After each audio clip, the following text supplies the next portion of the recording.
I remember a time last summer in which I was sick. For a while, I had bathroom problems and I could not, well, you know. It was embarrassing, but I had to tell people at work. I mean, nothing came out. And I had to run off into the bathroom and I needed somebody to take care of me, like to cover for me as I tried. For days, this problem continued, and for days, it felt hopeless. If anyone out there is experiencing this problem, I know exactly how you feel. You have my deepest sympathies. But then, one day, about 50 hours or so after having this problem, I went. And I mean, I finally went. And I kid you not, that was probably one of the happiest days of my life. Now, you might be thinking that I have a crappy life, but was not so. I had a good home. I had a mom that always was there, a brother and sister, and a family dog to keep us company. My father had a great job. There was always food on the table, a roof over our heads. When I got older, it was I that had that car, that house, the beautiful wife, good education, great job, even a large screen TV. And of course, I remember when I got saved and when Jesus came into my life. And what could be happier than that? But why was it this moment that I remember so well? And this made me think about my health and just how we just take everything for granted sometimes. Every day, don't we eat from the abundance that what God has given us? Don't we use the bathroom each and every day of the digesting food? Shouldn't we be happy as we perform this action as any other day? It is the same action after all. It made me think of all of the things we take for granted. Everything in our lives, all the things that we should be thankful for. Thanksgiving is near. It is a time in which we spend with friends and family, eating food together and being thankful for the God's rich blessings that He has given us. And here we thank God for the food He has provided us, through the sun and the rain. And as all of us in Vancouver know, God blesses us just about every day of the year. Now, you may think about the pilgrims. You may know about the history of them coming here and meeting a bunch of Indians. Of course, not East Indians, but Native American Indians, right? Eating turkey and eating corn. But did you know that the pilgrims, being the religious people that they are, based Thanksgiving off of the Bible? They actually based it off of Jerusalem's fall feast. Now, let's take a look at a passage in the book of Zechariah. I have it right here in Zechariah chapter 14. It says in verse 16, "Then the survivors from all the nations that have attacked Jerusalem will go up year after year to worship the King, the Lord Almighty, and celebrate the festival of tabernacles."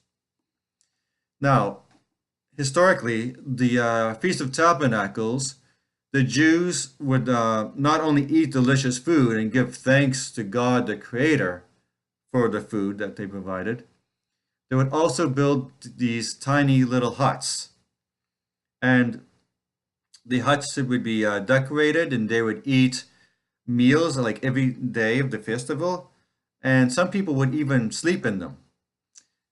And these huts were to be a reminder of their situation living out in the desert with Moses as Moses led them out of Egypt. And you might be thinking, we're not Jews. Why do we need to celebrate this feast? I mean, this feast is for them. It's their ancestors. It's not our ancestors. But if you think that way, I would suggest that you go look at the book of Zechariah one more time here. It actually says, if any of the peoples of the earth do not go up to Jerusalem to worship the Lord, the King of the earth, the Messiah, they will have no rain. Any people of the earth. This is not talking about Jews here. This is talking about all people everywhere. And this is in the future. This will happen when the Messiah, we believe to be Jesus, comes down and stands his feet on the Mount of Olives in verse 4. And I believe that this will happen at the resurrection, that we will bodily go to Jerusalem to meet the Lord Jesus, and that we will be physically in his presence as he reigns as king over all whole world in verse 9 of this chapter. And this is a very amazing thing to be thinking about here. I just imagine all of these people coming into Jerusalem from all around the world on trains and buses and airplanes, everybody far and near, celebrating and giving thanks, giving genuine, heartfelt thanks to our Creator and Lord as one giant global community of believers. Ladies and gentlemen, this is actually happening right now. Now, you might be thinking that you can't go to Jerusalem this year. That is okay. Our Messiah has not yet come. But yet, we can celebrate God's abundance right now. We can do it with our friends and family as we come to the table and celebrate and eat this turkey dinner with the mashed potatoes, the gravy, the stuffing. And the invitation is now. This invitation reminds me of the one that we see in the Gospel of Luke. Now, if I'm going to go to Luke chapter 14, there is a parable of the great banquet, starting on verse 16. Jesus replied, "A certain man was preparing a great banquet and invited many guests. At the time of the banquet, he sent his servant to tell those who had been invited, 'Come, for everything is now ready.' But they all alike began to make excuses. The first said, 'I have just bought a field, and I must go and see it. Please excuse me.' Another said, 'I have just bought 5 yoke of oxen, and I'm on my way to try them out. Please excuse me.' Still another said, 'I just got married, so I can't come.'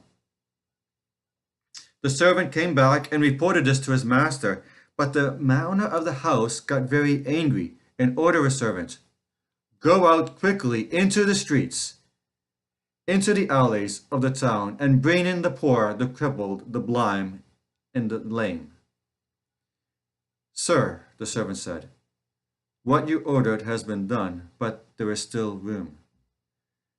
And that's just it. There is still room. The time is at the end of the age when Jesus our Messiah comes. The venue will be at his presence. The invitation, though, is now. Will you respond to the invitation? Would you come to our King and Lord Messiah, give thanks for all that he has given us? If you have accepted this invitation, please pray this prayer with me. Lord, I accept this invitation. I will go. I will be there. Let us celebrate this Thanksgiving this year. Let us be thankful for what He has given us.